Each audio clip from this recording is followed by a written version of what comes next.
The world is waking up to the power of music NFTs. Now, if you follow the channel, you know it is no surprise to you. I love music NFTs. I am excited about the future of this technology. And in today's video, we are going to get into the power of NFTs, the future of NFTs, and the current state of music NFTs, platforms, different ways you can mint them, different projects, a whole host of things. So let's get into it. Now, if you're new here, my name's Tom, and on this channel, we talk about music marketing, branding, business, crypto, and a host of other things that are going to help us move from making music as a hobby to making music as a business. In today's video, we're talking about music NFTs specifically.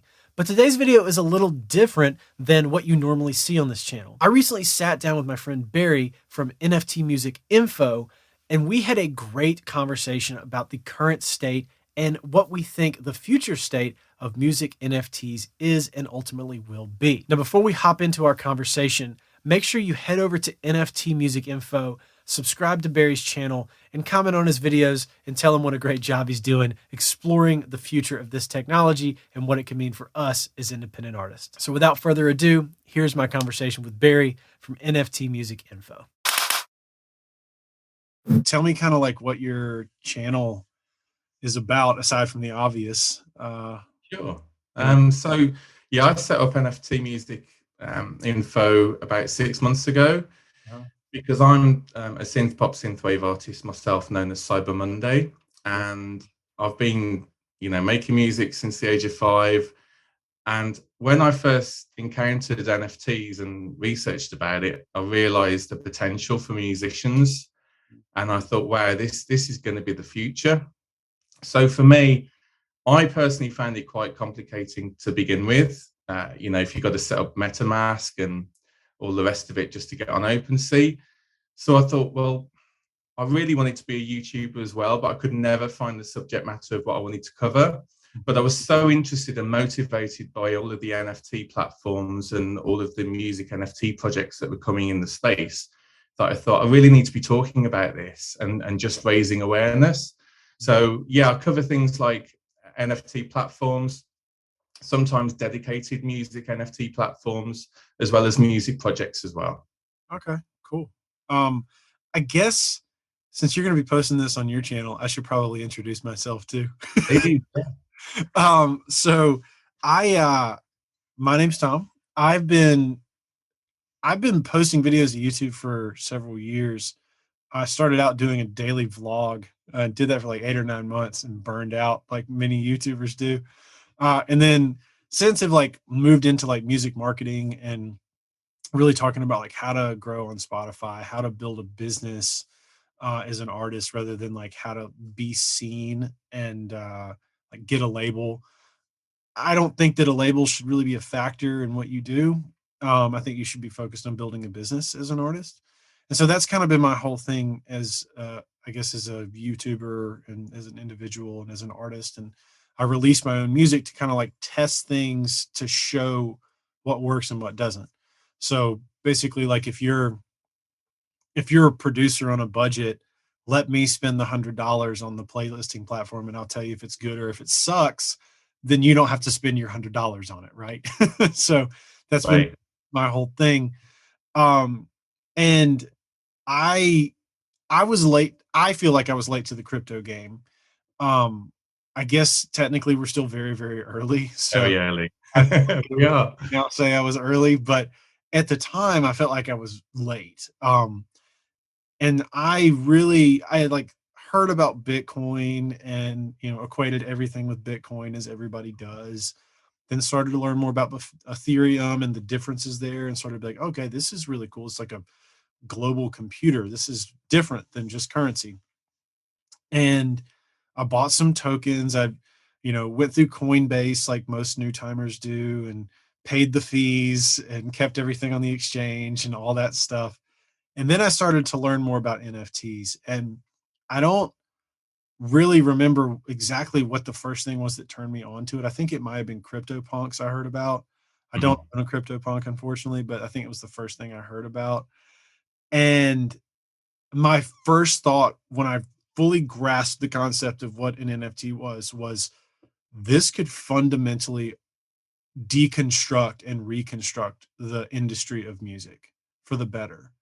Because I have long held this belief that the music business is one of the most ripe for destruction industries on the planet. Um, like, I mean, you've seen so many other industries be disrupted by technology, like Uber and Lyft completely destroying Mhm. taxis, Airbnb completely destroying hotels, and so Yeah, on. Amazon.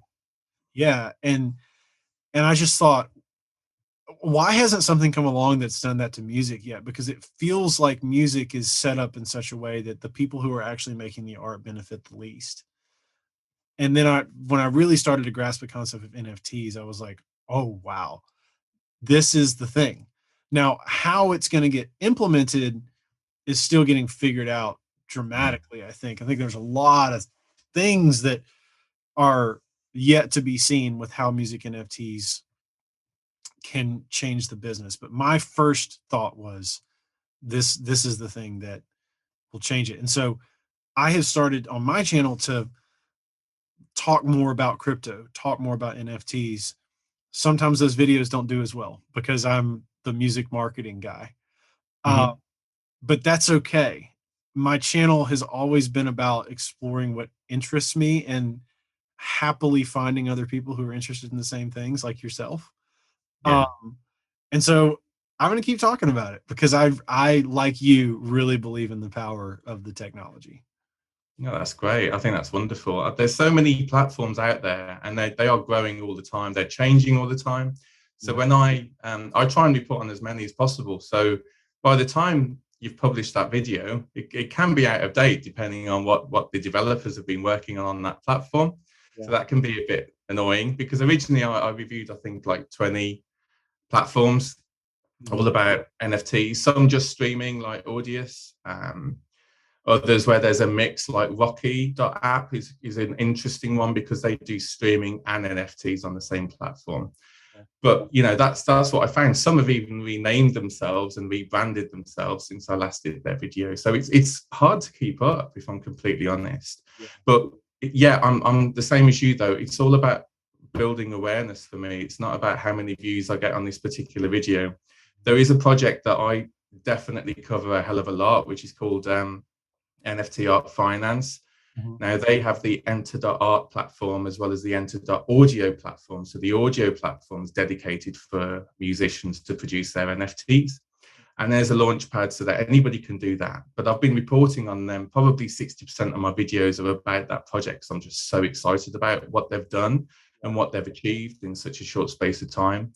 So yeah, there's a lot out there, and I'll just continue to keep updating people on these on not just platforms but also strategies about just something that I've really recently realized, and I think you know this since day one, since you've been doing this, is how important discoverability is for an artist. Mhm. If you can get onto an NFT project platform early, chances are you'll be on their front page and you'll get a ton of sales initially. Yeah. Even with just art NFTs, I've been doing this on crypto.com, which is recently, it's an exchange, but they've recently built their NFT platform. Now, you can't release music on there yet. It's not even movies, just not MP4s, just literally JPEGs, that kind of thing, and GIFs. But their front page was literally newest arrivals, so whenever anybody posted an NFT, you'd be on the front page, and then the more people that would put NFTs after you'd go down. Yeah. And the sales I was getting from that was incredible. But then again, as luck has it, they changed the filter and decided to have something completely different. So discoverability is so important because you're right, you feel like you're late in the game, but you're not, because you can't possibly be the first artist out there to be on this particular platform. There's going to be a ton of others before you. But if you can find a way to get discovered, to get featured and not give up, I think that's what will see artists through. Yeah.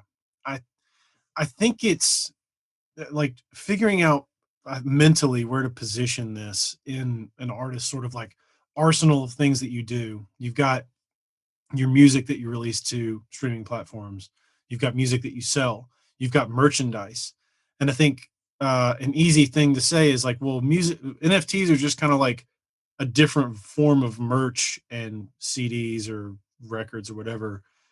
And that's kind of true, but also at the same time, it's completely own thing. It's like a whole new segment of what you're doing that's been added in, and you can come up with really cool incentives that are attached to these tokens to build communities, to create access to fan clubs and memberships and VIP experiences. You know, if you wanted to do a live stream concert for just your one of one token holders, you can program that into a smart contract so that they can't even access the stream without logging in with their wallet.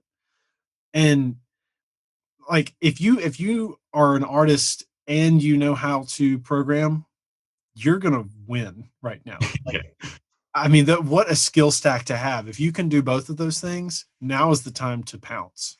Mhm. Um, I think one of the most difficult things for me right now is not just figuring out which platform to pursue, but also which blockchain to pursue. That's been a tough one that I've been thinking about a lot lately.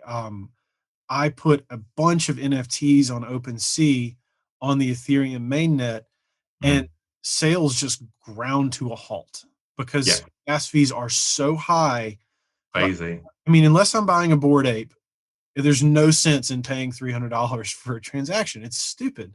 I Yeah, and you feel the same way for your fans, right? You feel exactly, you wouldn't feel fair doing that to them. Yeah, I, So I feel like a jerk. Like, hey, I put a one of one for 0.25 ETH on OpenSea, but it's going to cost you just as much to buy it. yeah. Sorry, guys. That's not. That doesn't seem like a fun experience to me. I don't want to ask people to do that. Mhm. I've gotten messages from people like, "Hey, I was super pumped to support you and buy some NFTs, but here's a screenshot of the gas fees." Like, dude, I don't Yeah. blame you. I wouldn't have bought it either. And Uh, it's been crazy recently. I mean, it was getting to over $300 just to get stuff out there. I mean, there's a platform called Foundation, and I've sold one item on Foundation for zero point 0.1 ETH, and I yeah, was really super pleased about that. yeah, And you want to, if when you get a bit of success, you want to try and do something else, because you want to make sure that you've got stuff available on the platform. But then it was looking at over $300 to list. It was looking at $300 to mint. yeah, And I was like, wow, that's not just an investment for me, but a huge investment for whoever's buying it. And I'm holding on to a lot of my NFTs that I've spent so much time on mhm, because it's frustrating for me that I should have to pay it, and that the fans should have to pay it as well. So for me, it's frustrating. OpenSea did something interesting in that they enabled Polygon, which is Matic, which is great because it's gas free. yeah, But it's being labeled by some people on YouTube as like the spam blockchain, or because it's free, everybody's just putting anything on there. yeah, And I love it, but if that's the perception, it would be quite unfortunate, because I think there's huge potential with Matic and Polygon on OpenSea. And I've got stuff on both. I've got to the stage where, okay, I don't want to charge fans too much ETH gas fees. So I'm going to put it on Polygon as well. And then you're defeating the object. Well, then it's not one of one NFT. Then it's like 10 on this side and 10 on that side. yeah, So coming up with the strategies that align to the technology that's out there is going to be really important, I think, for artists as well. yeah. I think that I like right now it makes a lot of sense to be testing a lot of different networks. And so you have to Yeah. be thoughtful about how you do that. And just how I think just transparency and honesty about what you're doing is really the best course of action. You can say, this collection of NFTs, I have 10 NFTs, they're all one of ones. These are one of ones that exist on the Ethereum mainnet.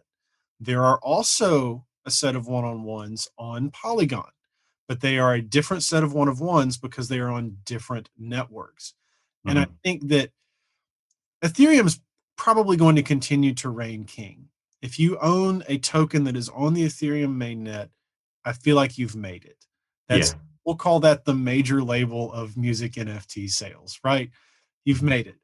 But I think that just as there are countless musicians worldwide who earn a very good living and neither of us have ever heard of their names, there are going to be many multi-millionaire crypto holders selling NFTs in the music space on Binance Smart Chain and Solana and Flow and Yeah. all these other networks that have come out that have very minimal transaction fees. I mean, I myself, for whatever reason, I find myself drawn to the infrastructure of Solana. I think the Solana network is really cool. I think it's really well thought out. The structure is great. It's almost non-existent, but it is there. Some of the NFT platforms that I find on there are really well put together and really well Yeah. thought out. So I think that's probably going to be the one I lean into testing next. But I think that's the name of the game right now. You just got to, you can't know unless you mint something and put it on the network. That's the only way to know. See That's right. Definitely agree. And there's so much choice out there. And that's why another reason why I try and feature on my videos is as many platforms as I can come across, and I tell people to put in the comments, let me know.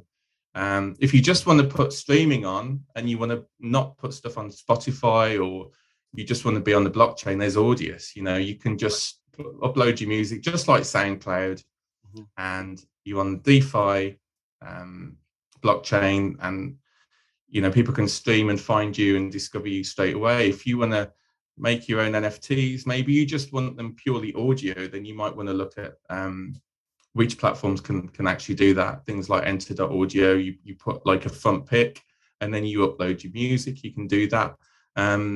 There's lots on OpenSea, but it's such a flood of so much on there. OpenSea, I think of as the eBay marketplace of NFTs. 100%. And it's as big as eBay as well. So, but there's loads of choice out there. There's some you'll find you have to submit your music to apply to be on the platform.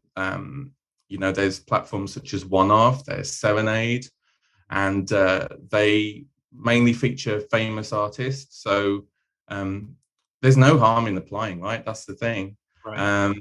But there is so much choice.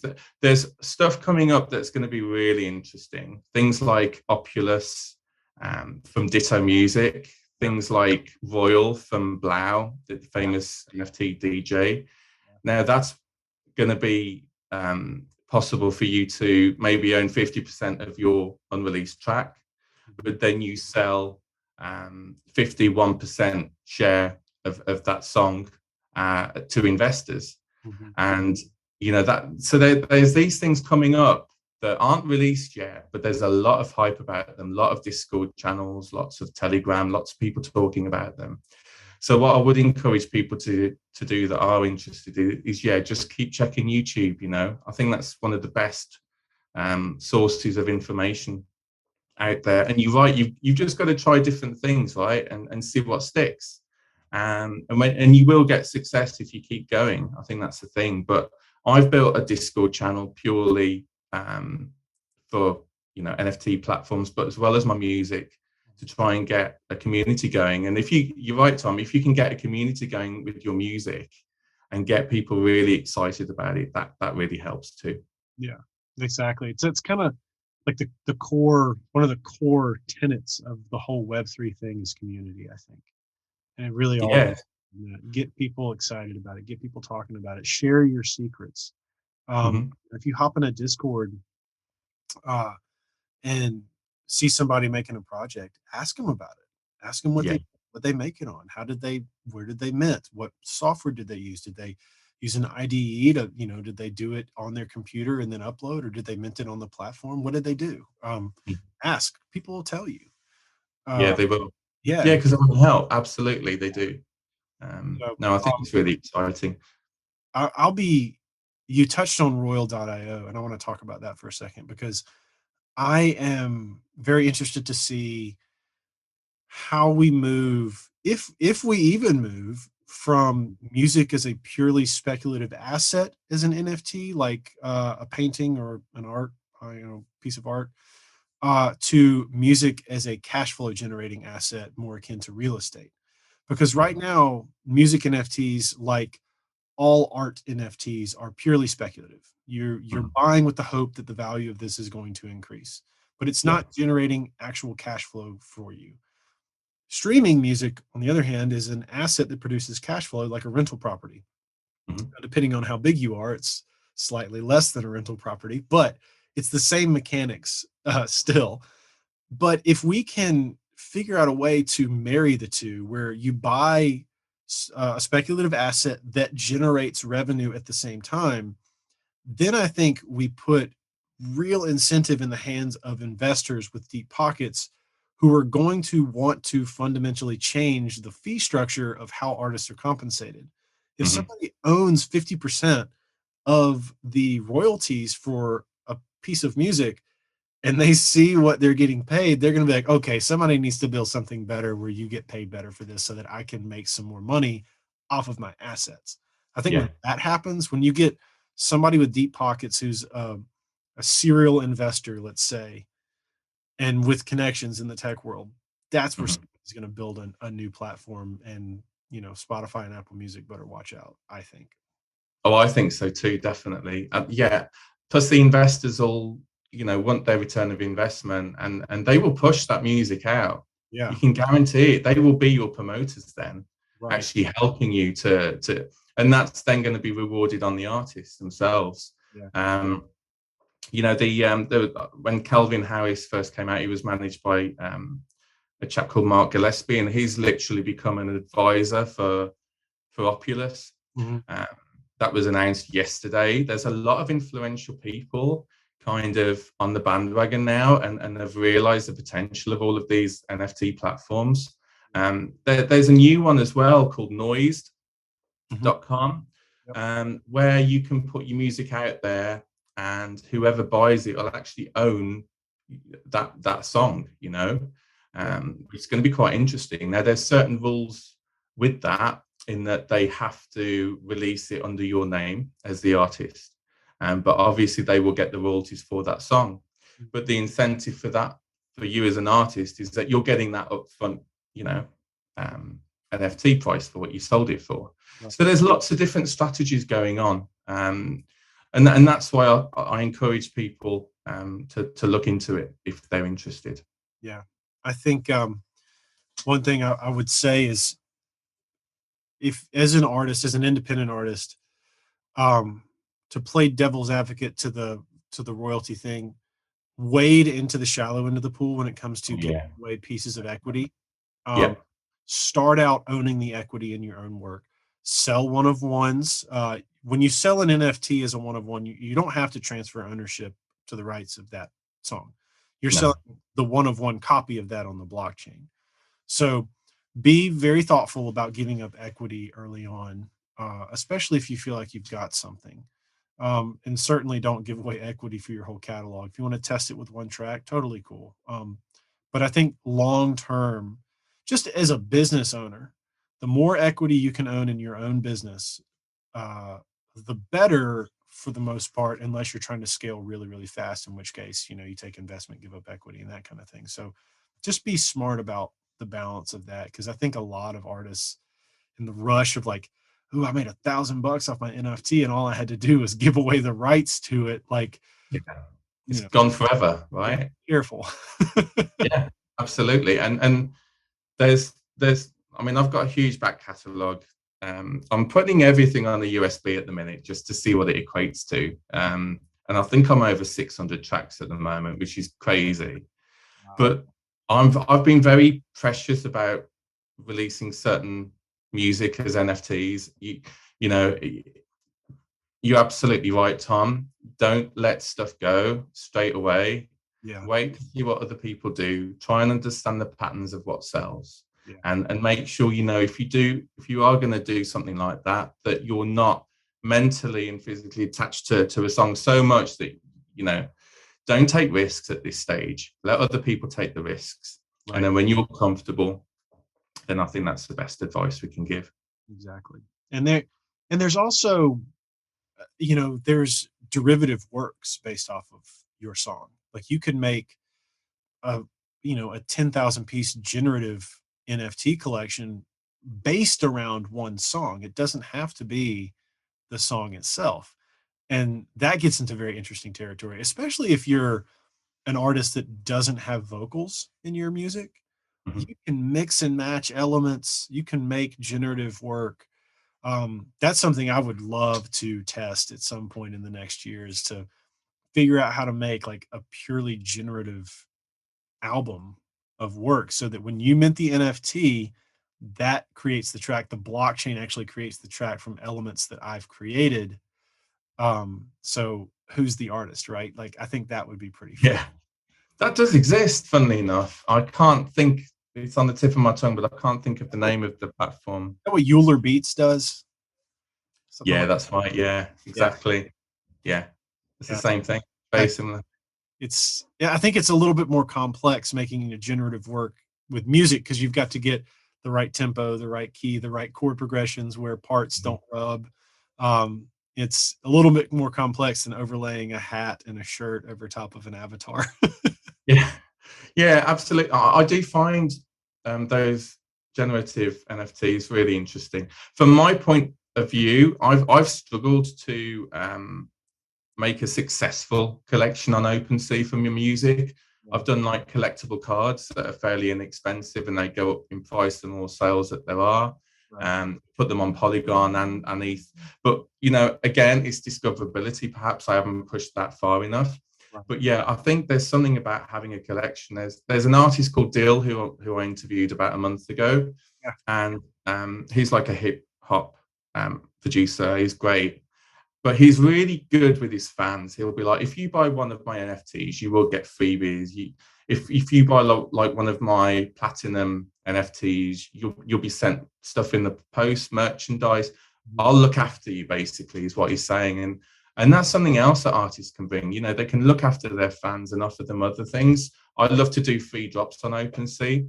Yeah. So quite often on Facebook, I'll find a suitable group and I'll just say, look, free NFT drop if you're quick. Mhm. And if you like my music, just send me the address and I'll send it straight to you. And it's really easy to do that on OpenSea.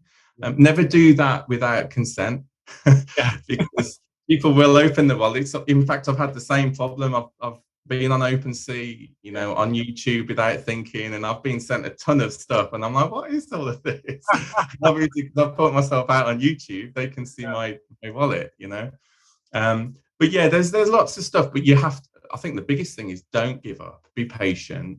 But if you don't get success straight away, don't give up. There's so much platforms to look into and so many different strategies for artists that, you know, this is going to continue for a long time.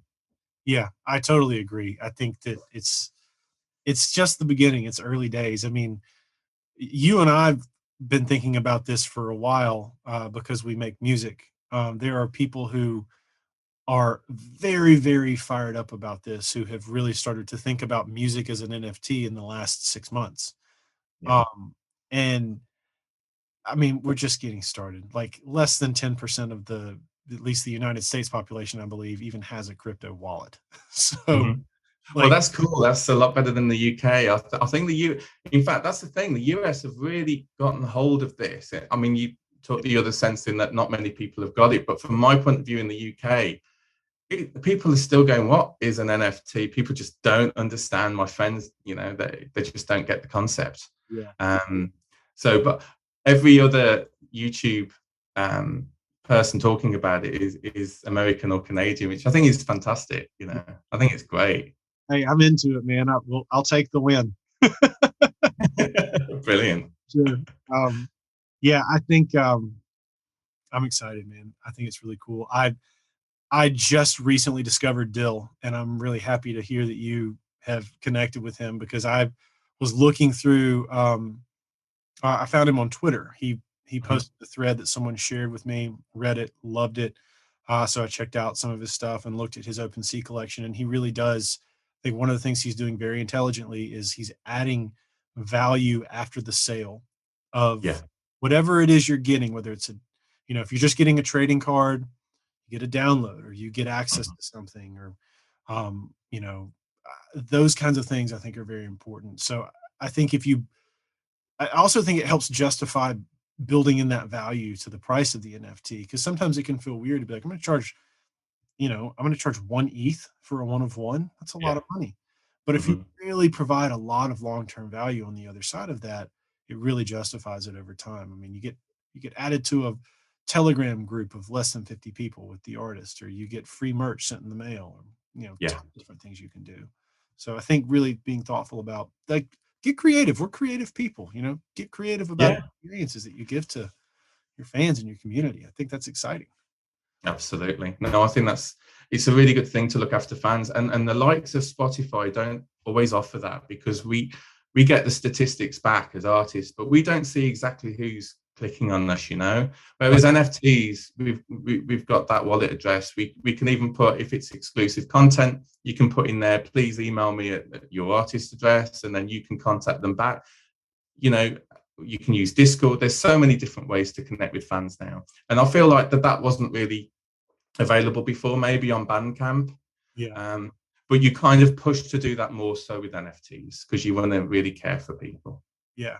And it feels like simultaneously you get access to plug into all these avenues of discovery, but you own your platform because it's your wallet address directly connecting with other wallet addresses. You go through Bandcamp or even YouTube, that platform is the hub of you connecting with others. In crypto land, it's your wallet to your wallet. That's it. There is no middleman. No, it's your data as well. That's cool. Yeah. So, well, cool, man. This has been awesome. It's been great. I really appreciate it, Tom. So that's it for this video.